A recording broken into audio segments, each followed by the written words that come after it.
Hey, thanks for joining us on this Remembrance Day. One more veteran I had the privilege to meet up with, while socially distanced, at the museum is Ed Heatley. Ed was one of 26,000 Canadians who served in Korea. 516 Canadians lost their lives bravely pursuing the goal to put an end to the violence between North and South Korea and to restore peace.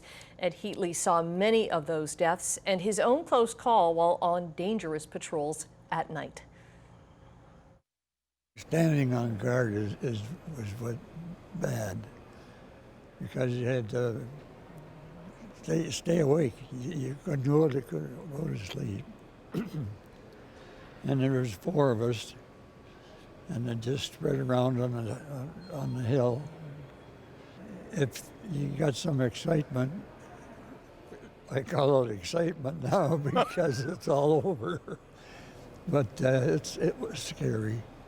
I bet. And yeah, the Royal Canadian Regiment was not really that well equipped. You had single-shot rifles, although you had one important piece of equipment, a bottle of whiskey stowed away. That came in handy. Tell us about that, Ed. Oh, yeah. There was an American fellow there, and he wanted my whiskey, so I said, okay, I want your carbine.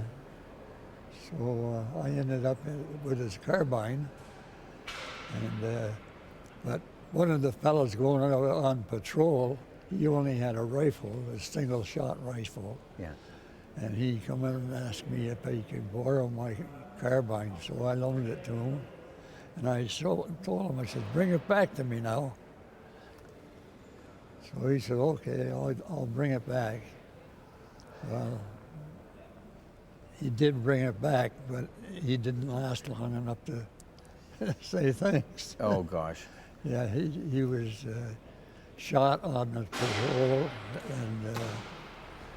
and he passed away right there on the hill. Did you see a lot of death there? Oh, yeah. That's expected. It was war. Yeah. You were shot. Yeah. I got shot twice in this arm, and once in this arm. And the bullets came from this side and through here, the muscle, took the muscle right out, and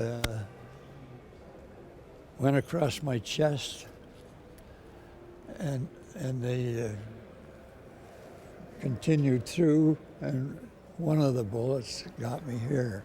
The other one that didn't, it must have hit the bone or something and ricocheted off somewhere else. Now, this was just before you were to go home to Canada. Yeah. Right. Like by how many days?